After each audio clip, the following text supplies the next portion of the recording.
तो नाउ अब स्टार्ट करते हैं retinopathy of the prematurity that is ROP. काफी ज्यादा कॉमन है रेटिनल क्लिनिक में। हिस्ट्री ऑफ आरओपी क्या है? 1942 में टेरी जो साइंटिस्ट थे उन्होंने देखा था रेट्रोलेंटल फाइब्रोप्लेसिया विद पीएचपीवी। एंड ये टर्म अगर काफी कॉमन है पीएचपीवी रेट्रोलेंटल फाइब्रोप्लेसिया, आप खुद ही देख सकते हो। रेट्रोलेंटल, लेंटल मतलब लेंस एंड रेट्रो, उसके लेंस के पीछे का जो पॉलीफ्रेशन ऑफ फाइबर टिश्यू वहां पे जम जाते हैं, because there will be maturity में क्या होगी, आई प्रॉपर डेवलप नहीं होती है। लेंस के पीछे क्या होती है, there is proliferation of fibrous tissue that will lead to retrolental fibroplasia. और उसके साथ साथ क्या होता है, पीएचपीवी होती है। पीएचपीवी क्या होती है, persistent hyperplasia of the primary vitreous। तो टेरी साहब ने 1942 में ये देखा था कि there is proliferation of retrolenteral tissue along with that there is primary hyperplasia of the vitreous। उसी को फिर हीथ ने 1951 में टर्म दिया आरओपी, रेटिनोपैथी ऑफ प्रीमैच्योर। 1950 में ऑक्सीजन जो था उसको पाया गया कि it is an important causative agent, oxygen की वजह से ये आरओपी हो रही है। And curtailing of oxygen to needs the infant, जो प्रीमैच्योर इन्फेंट होते हैं उसको ऑक्सीजन देते हैं हम development of the lungs.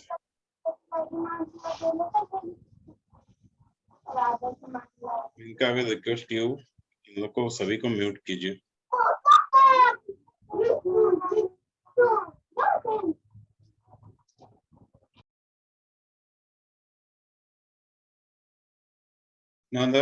Oxygen जो देते हैं प्रीमैच्योर जो बेबी होता है, वो जब डिलीवर होता है उसकी लंग्स होती है सर्फिक्टेंट डेवलप नहीं होते हैं, उसकी वजह से there is lung hypoplasia, lung छोटी हो जाती है, प्रॉपर डेवलप नहीं होती है। तो हम ऑक्सीजन दे करके उसको इंक्यूबेटर में रखते हैं फॉर 2 to 3 मंथ, और वो ऑक्सीजन वहां लंग को ठीक कर देता है, but that will cause the ROP. ठीक है, वहां नए नए ब्लड वेसल्स बना देते हैं रेटिना में। तो उस वक्त ये पाया गया, और लिबरल क्या था, उसने देखा कि oxygen is the second epidemic of ROP. Oxygen की वजह से देयर इज आरओपी एपिडेमिक हो गई थी 1960 में, इतने बच्चे इन्वॉल्व हो गए थे। ये रहा हिस्ट्री ऑफ आरओपी। उसमें क्या होती है, अब आप यहाँ पे देख लो, फंडस जो देख रहे हो आप, बच्चे का यहाँ पे क्या है कि कंप्लीटली इल डेवलप, ठीक है, आपको सिर्फ छोटे मोटे ब्लड वेसल्स दिख रहे हैं, इसके अलावा कुछ नहीं है। Complete hypoplasia of the retina है यहाँ पे, ठीक है। कार्डियोवैस्कुलर टिश्यू है वो दिखेगा, और विट्रस में क्या होगी, there is proliferation of the vitreous, एकदम ब्लैंक दिखेगा बच्चों का अगर फंडस देखोगे तो। इंसिडेंस क्या होती है, गैस्ट्रेशन 24 to 27 वीक में अगर बच्चा डिलीवर होता है 39% होगी। बच्चे जो डिलीवर होते हैं कितने होते हैं, 9 मंथ में होते हैं, तो 36 to 40 वीक में वो डिलीवर होते हैं। 40 प्लस में जाएंगे तो मतलब पोस्ट मैच्योरिटी हो जाती है बेबी की। एनीवे वो बात की बात है। तो गेस्टेशनल एज जो होती है 24 से अगर 27 वीक तक गई तो 89% चांस है कि आरओपी होगी इसमें। 28 से 31 वीक के बीच में होगी तो 63% चांस है आरओपी की। सेकंड है, ये कोरिलेट होता है अगर बर्थ वेट होती है लेस देन 1000 ग्राम, मतलब कि 1 kg से छोटा बच्चा होगा, तो 81.6% में यूएसए में पाया गया कि आरओपी है। और अगर लेस देन 1.5 kg है वेट, 38% बच्चों में आरओपी हो गया है, ठीक है। नाउ इसको लेकर के, आरओपी को लेकर के डिफरेंट थ्योरी भी डेवलप हुए। सबसे पहला जो थ्योरी था स्पिंडल सेल थ्योरी था, क्रीजर ने डेवलप किया था। इसमें क्या था कि in premature baby the peripheral retina is avascular and thin, ठीक है। प्रीमैच्योर बेबी में क्या होता है, जो पेरिफेरल रेटिना होता है वो एवास्कुलर होता है और थिन होता है। After birth exposed to the hypoxic environment, oxygen free radical क्या करती है, it attacks the spindle cell spot, stop the migration of the canalization. जो डेवलपमेंट ऑफ द वेसल्स होते हैं, डेवलपमेंट ऑफ रेटिना होती है, वो ऑक्सीजन क्या करता है, फ्री रेडिकल निकालता है, और ये क्या करता है, migration and canalization of and growth of the retina जो होता है इसको रोक देता है। That is spindle cell theory. Now come to the role of the oxygen. इसमें क्या करते हैं, many preterm infant develop ROP without oxygen supplement, ठीक है। बहुत सारे प्रीटर्म इन्फेंट है जो कि सप्लीमेंट नहीं होने के बाद भी आरओपी डेवलप हो जाते हैं। Some infant with the congenital heart disease develop the ROP. Congenital heart disease है तो श्योर है कि उसको ऑक्सीजन पर रखा गया होगा, तो that will also develop the ROP. Even infant who suffered hypoxia develop the ROP. वही है, इन्फेंट भी अगर हाइपोक्सिया डेवलप हुआ है तो ऑक्सीजन पे आएगा ही, तो that will also develop ROP. ये रोल ऑफ ऑक्सीजन है, कहाँ कहाँ ऑक्सीजन यूज होता है। 37% ऑफ इन्फेंट जो होता है उसको हाई ऑक्सीजन ग्रुप होती है, that did not develop the ROP. And अब ये भी देखा गया है कि हाई ऑक्सीजन देने के बाद भी कुछ 37% इन्फेंट होते हैं जिनको आरओपी नहीं होती है, एंड 22% इन्फेंट जो होती है जिसको लो ऑक्सीजन ग्रुप में देने के बाद भी उसको भी आरओपी नहीं होती। तो चांस की बात है, किसी को हो भी सकती, किसी को नहीं हो सकती। Now come to the ROP classification. ठीक है, ICROP that is international classification of the ROP 1983 में बाल्टीमोर में हुई थी। वहां इन्होंने आरओपी का क्लासिफिकेशन दिया था। पहला क्या दिया था, एरिया ऑफ रेटिना इन्वॉल्व। ठीक है, रेटिना इन्वॉल्व को इन्होंने क्या किया था, जोन में बांट दिया था, जोन 1, जोन 2, जोन 3, अभी आगे डिस्कस करेंगे। और उसके एक्सटेंशन क्लॉक आवर्स में एरिया को इसने ऐसे डिवाइड किया। उसके बाद क्या किया, severity of disease stage 1 to 5 में डिवाइड किया और फर्स्ट स्टेज में, क्योंकि हम आगे अभी पढ़ेंगे। Now come to the zone. अब रेटिना को क्या किया इन्होंने, 3 जोन में बांट दिया। पहला जोन क्या था, जोन फर्स्ट जो आपको दिख रहा है वो क्या है, ऑप्टिक डिस्क। ठीक है, इसके चारों तरफ एक छोटा सा सर्किल लेकर के उसको क्या किया, जोन 1 में डिवाइड कर दिया। ठीक है, स्मॉल सर्किल ऑप्टिक डिस्क। अब दूसरा कैसे किया, यहाँ पे ओरा सिरेटा है, ओरा सिरेटा से लेकर सेकंड सर्किल बनाया, that is zone 2। Imaginary zone है, ऐसा नहीं कि रेटिना में ऐसा जोन बना रहता है, हम इमेजिन करते हैं कि जोन 1 जोन 2 हो गया और रिमेनिंग जो पार्ट हो गए रेटिना की, दैट इज जोन 3। रेटिना को क्या किया हमने, 3 जोन में डिवाइड कर दिया। सर्किल जो एक ऑप्टिक डिस्क के पास बनती है दैट इज 1, एक ओरा सिरेटा से लिया सर्किल जो कंप्लीट हो गए जोन 2, और रिमेनिंग जो पेरिफेरी और जोन 3 में हमने इसको डिवाइड कर दिया। ठीक है, और क्लॉक आवर बना दिया। क्लॉक आवर तो सिंपल सी थिंग है, जैसे ये नॉर्मल जो 3 o'clock 6 o'clock 9 o'clock and 12 o'clock, ऐसे करके हमने इसको क्लॉक आवर में जोन में डिवाइड कर दिया। ठीक है, उसके बाद हमने एक्सटेंट देखा था, number of clock hour with the ROP से हमने इसको एक्सटेंट को नापते हैं, मेजर करते हैं कि कितना आरओपी है। ठीक है, एंड इट में भी कंटिन्यूअस और नॉन कंटिन्यूअस होती है, एक्सटेंड होती है। Now come to staging of the disease. Stage हमने कैसे डिवाइड किया, स्टेज 1। स्टेज 1 में क्या होती है, रेटिना में बस एक डिमार्केशन लाइन होती है। डिमार्केशन लाइन कितने के बीच में होती है, डेवलप रेटिना और इल डेवलप। कि रेटिना डेवलप नहीं है तो वहां पे एक डिमार्केशन लाइन होती है, अभी आपको दिखाएंगे डायग्राम में। सेकंड वन क्या होती है, जो डिमार्केशन लाइन होती है यहाँ पे एक रिज बन जाती है। रिज मतलब क्या है, एक पुल जैसा। ठीक है, थर्ड क्या होते हैं, रिज होगी, उसके साथ साथ क्या हो गया, एक्स्ट्रा रेटिनल फाइबर वेस्कुलर पॉलिफेरेशन, वहां पे एक्स्ट्रा फाइब्रस टिश्यू है, वहां पे पॉलिफेरेटिव टिश्यू जमा रहेगा। चौथा क्या होगा, there is subtotal RD. ठीक है, उसके बाद रेटिनल डिटैचमेंट होगी और it may not involve the macula और may involve the macula depending upon severity होगी। स्टेज 5 में क्या होगी, टोटल रेटिनल डिटैचमेंट होगी, और उसका जो प्लस स्टेज होती है उसमें क्या होती है, डायलेटेड पोस्टीरियर पुल वेसल्स। वेसल्स होते हैं पोस्टीरियर पोल पे, वो डायलेटेड होंगे और पुअर डायलेटेशन ऑफ पुल होगी, विट्रस हेज होंगे, और साथ साथ जो 1 to 5 में फीचर्स है वो एडिशनल होंगे इसके प्रेस्टीज में। अभी आप जैसे देख रहे हो फोटोग्राफ में, इसमें ओनली रिज है, ये देखो इधर अच्छा खासा डेवलप है एक साइड में रेटिना, और अदर साइड में ये बीच में आपको रिज दिख रहा है, दैट इज स्टेज 1। ठीक है, नाउ कम टू स्टेज 2। ये वो this one is the demarcation line जो हमारे स्टेज 1 था, और ये हो गया स्टेज 2। यहाँ पे एक रिज जैसा दिख रहा है। ठीक है, ये डेवलप है, ये इल डेवलप है। तो आ जाओ, यहाँ देखो, रिज के साथ साथ क्या है, पॉलिफेरेशन ऑफ फाइब्रोवैस्कुलर टिश्यू। ठीक है, स्टेज वाइज।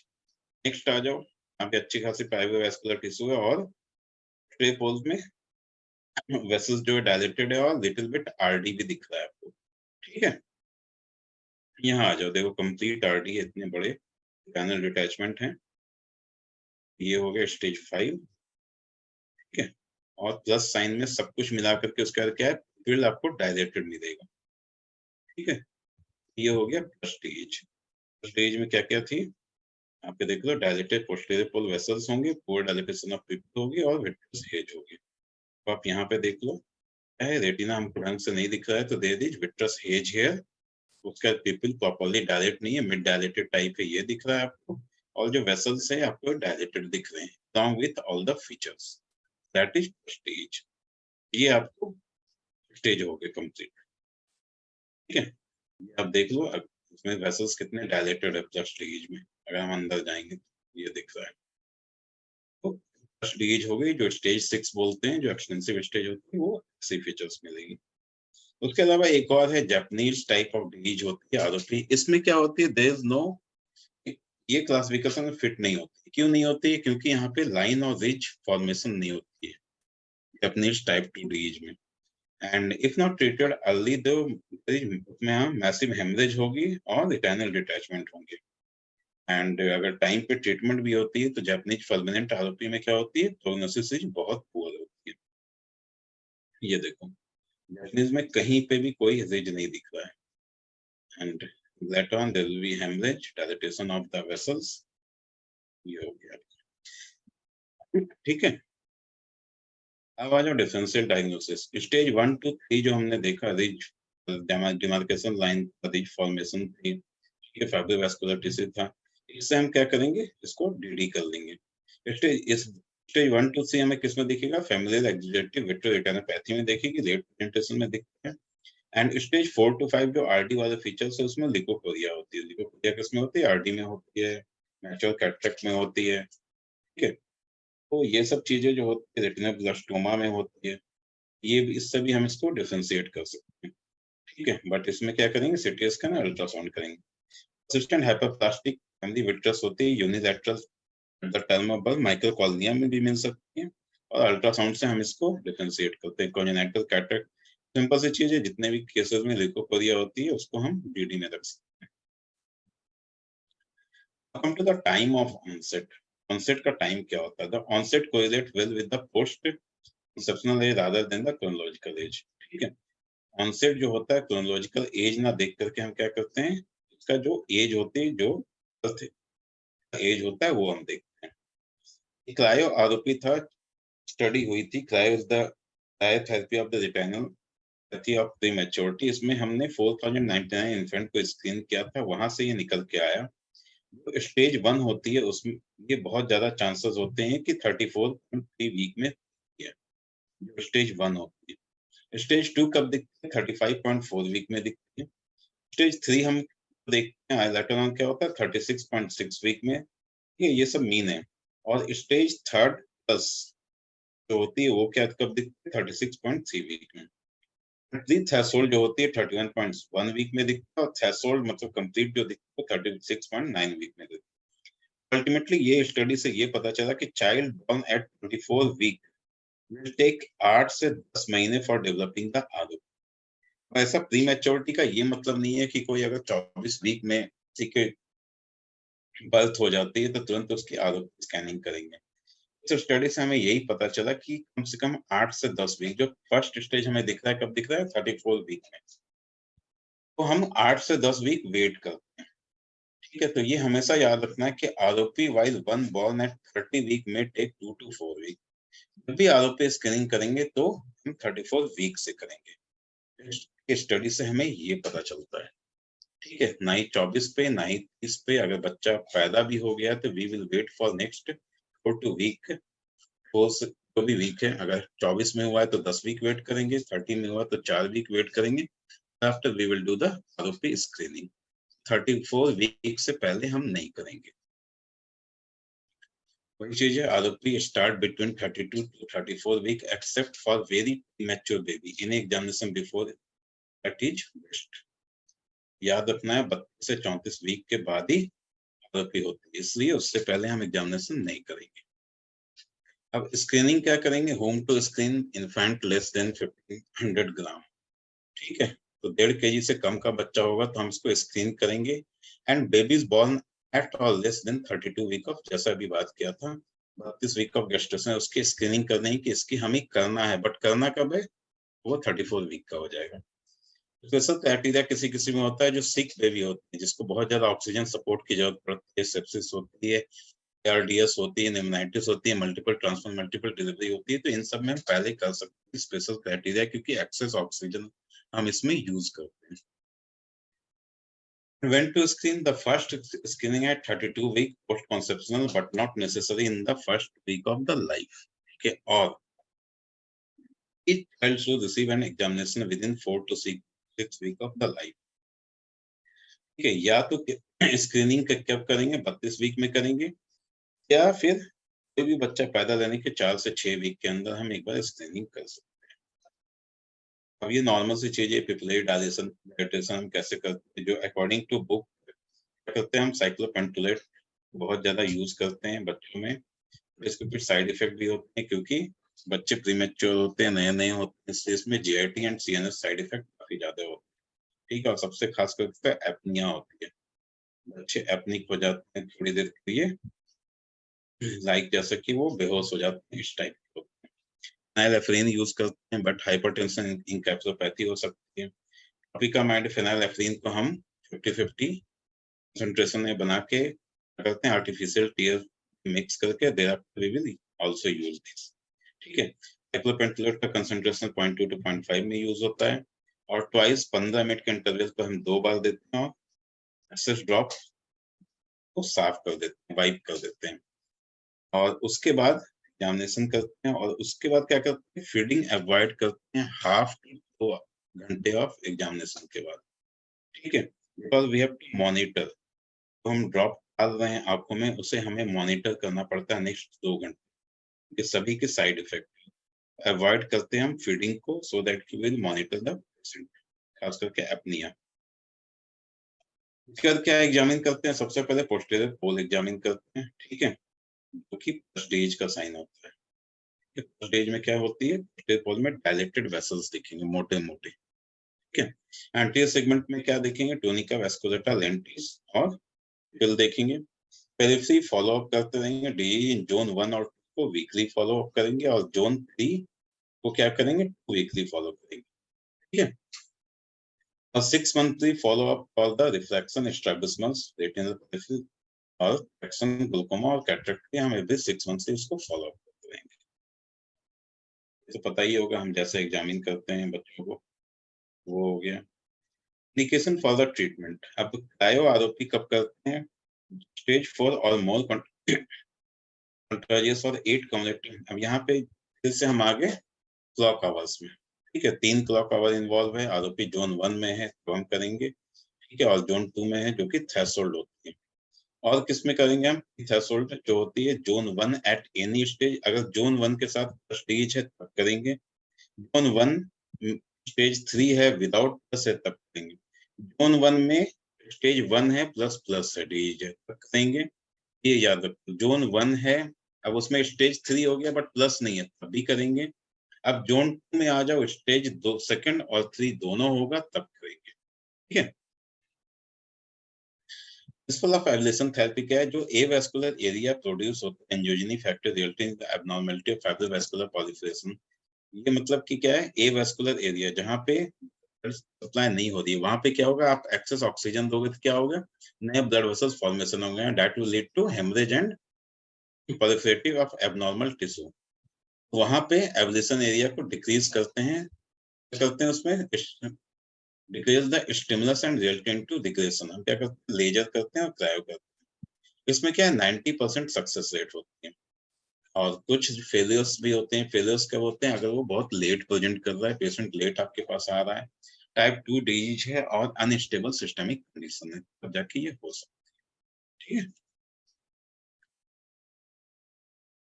क्रायो यूनिट पता ही है, क्रायो सिलेंडर हो गया। ये क्रायोथेरेपी जो करते हैं, इसमें क्या करते हैं, it's the entire vascular area पूरा ट्रीट करते हैं। क्रायोथेरेपी अभी भी कम करते हैं, मेनली लेजर ही करते हैं, और जीएमए बच्चे हैं तो जीएमए ही करेंगे। इसमें जो करेंगे इंडायरेक्ट ऑप्थेल्मोस्कोपी यूज करते हैं, क्रायो मशीन साथ में होती है। ठीक है, लिम्बल रेफरेंस क्रायोप्लेक्सी करते हैं, और क्रायो फॉर द जोन 1 करेंगे, पोस्ट ऑप मॉनिटर करते हैं एपनिया के लिए। मैंने बताया था एपनिया बहुत ही गंदी होती है बच्चों में, पता भी नहीं चलेगा, वो कोलैप्स कर जाएगा। Oral analgesic and anti-inflammatory medicine देंगे और topical antibiotic, analgesic and cycloplegic for 3 to 4 days दे रहेंगे। Now come to the signs. जो साइन दिखते हैं हमें सक्सेसफुल क्रायो का, उसमें क्या दिखते हैं? उसमें क्या होगा, पिपिल विल डायलेट फास्टर होगी and to a large extent, और जो विट्रस हेज है, विट्रस ओपेसिटी हो, वो धीरे धीरे डिक्रीज होता है। प्लस डेज में क्या होगी, इट रिग्रेस क्रायोथेरेपी के बाद 2 से 3 दिन में धीरे धीरे वो रिग्रेस होने लगती है प्लस डेज, जो कि हमें दिखेगा।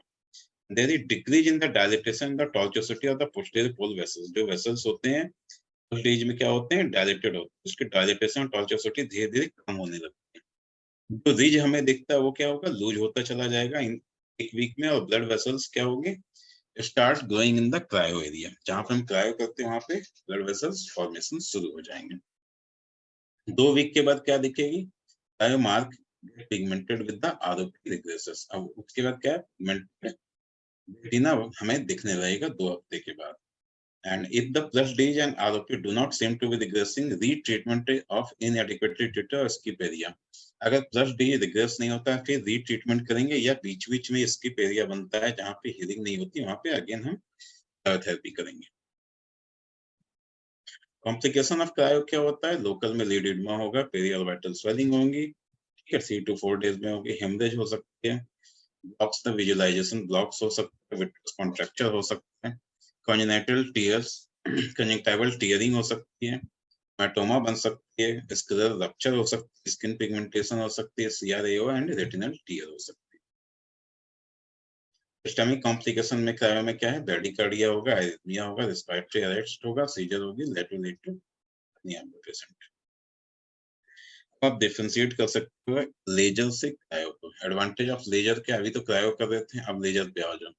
लेजर में क्या होता है, laser chance of lid swelling, जो भी कॉम्प्लिकेशंस होते हैं वो कम होते हैं, आरडी के कम चांस होते हैं, कीमोसिस कम होती है, लेस पेनफुल होता है, ठीक है, less rise in IOP and clouding of the cornea होती है, लेस चांस ऑफ हेमरेज होती है, can be done under topical and the sedation, posterior treatment is easier. क्योंकि क्रायो में क्या होती है, लो कॉस्ट होती है बट कॉम्प्लिकेशंस काफी ज्यादा होती है, ठीक है, इजीली अवेलेबल होती है, इजियर ट्रीटमेंट होती है, small pupil, media opacity and tunical scleral lentis में यूज होती है, laser chance of cataract and iris damage होती है the shortest time. Advantage laser के बहुत ज्यादा है, इसलिए जनरली अब आरओपी में लेजर ही थेरेपी होती है। ये रहा डायोड लेजर। अब आ जाओ लेजर थेरेपी पे। फोटोकोगुलेशन जो हम करते हैं, पैटर्न क्या होता है, confluent ablation of the avascular zone anterior to the ridge। जो एंटीरियर के रिज के एंटीरियरली होते हैं वहां पे कॉन्स्टेंट एब्लेशन हम यूज करते हैं। वेवलेंथ क्या यूज करते हैं, आइदर ग्रीन और आइदर रेड यूज करेंगे। कॉम्प्लिकेशंस में क्या है, क्लाउडी कॉर्निया कम से कम होती है, मियोटिक पिपल होती है, हाइपरमिया होती है, आइरिस बर्न होगी, यूनिलैटरल पोस्टीरियर रेटिनल बर्न हो सकती है, inflammation, hypopyon, rupture of Bruch's membrane, मतलब जितनी भी सोच सकते हो लेजर की वजह से सभी हो सकते हैं। जो green versus red laser, advantage of green laser क्या है, रिएक्शन जो होता है इजियर टू आइडेंटिफाई होता है और पेन लेस होती है, जबकि रेड का क्या एडवांटेज होता है, there is lesser chance of cataract होती है and can be done through the media opacity like cataract, haemorrhage, persistent क्लिनिका विजन, क्लिनिका वेस्कुलर लेंटिस, ठीक है। तो यहाँ पे हम रेड लेजर वहां पे यूज करते हैं जहां पे मीडिया ओपेक होता है, वहां पे हम रेड यूज करते हैं। ये देखो, ठीक है, ये दिख रहा है लेजर किया हुआ है, आपको लेजर मार्क्स दिख रहे होंगे। ऑपरेटिव उसके बाद क्या क्या मेडिसिन यूज करते हैं, मेडिसिन में क्या होता है, टॉपिकल साइक्लोप्लेजिक यूज करते हैं, स्टेरॉइड यूज करते हैं, topical and systemic. Post operative जो फॉलो अप होता है उसका गोल क्या होता है, डीएक्टिवेशन ऑफ पॉलीफेटिव, जो पॉलीफेशन ऑफ टिश्यू और उसको deactivation and there is declining of the plus stage होनी चाहिए। ये ट्रीटमेंट लेजर में कब करेंगे, अगर 2 वीक में नहीं होता है अगर रिग्रेस, तो फिर अगेन रीट्रीटमेंट हम कर सकते हैं। Now come to the progression and resolution. If the treatment is given in time for the threshold day, 2% progress, the stage 4 4 और 5 में अगर हम टाइम पे देंगे तो 2% प्रोग्रेस होगा ही होगा। Factors associated with the progression are low birth weight, younger gestation age, and the multiple birth. Zone 1 आरोपी स्टेज 3 और प्लस आरोपी अगर है तो that will lead to decrease progression. And engorgement of iris, failure of people to dilate. अगर dilate ही नहीं होगा तो treatment कैसे होगा? अगर vitreous haze है, pre-retinal hemorrhage है, तो there is progression less होगी. सर्जिकल मैनेजमेंट भी कभी कभी करते हैं, बट बच्चों में बहुत रेयरली होती है. ठीक है, इसके बकलिंग कर सकते हैं, कंबाइंड विट्रेक्टोमी प्लस लेंसेक्टोमी कर सकते हैं, लेंस स्पेरिंग विट्रेक्टोमी कर सकते हैं, और अंडर ऑब्जर्वेशन रख के हम सोच सकते हैं कि हो सकता है ठीक हो जाए. कि अंडर ऑब्जर्वेशन में इट इज फाइंड दैट कि 6 to 10% लोग सिर्फ ऑब्जर्वेशन में भी ठीक हो जाते हैं. उसके सिक्वली क्या हो सकती है आरोपी की? बच्चा जब बड़ा होगा तो क्या क्या उसमें दिखेगा? बच्चा मायोपिक हो सकता है, एस्टिग्मेटिज्म डेवलप हो सकता है, एनाइसोमेट्रोपिया हो सकती है, एम्ब्लायोपिक हो सकता है, उसको निस्टिग्मस हो सकता है, स्ट्रैबिस्मस हो सकती है, कैटरेक्ट हो सकती है, ग्लूकोमा हो सकती है, जो कि एंगल क्लोजर टाइप होगी.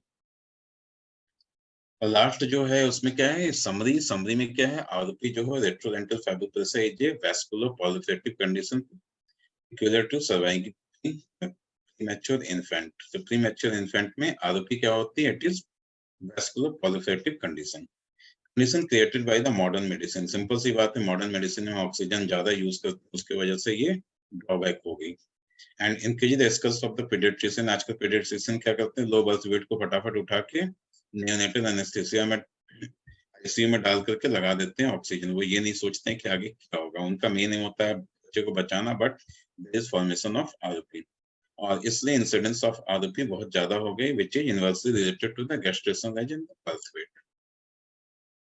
ठीक है, और जो मैसेज आप ले जाओगे ये सिंपल से चीज है, any premature baby with birth weight अगर लेस देन 1500 ग्राम है या 1.5 kg से कम है या 32 वीक ऑफ गैस्ट्रेशन से कम है, तो retina evaluation in the first month of the life में जरूर होना चाहिए. मतलब 4 वीक के बाद जरूर होना चाहिए.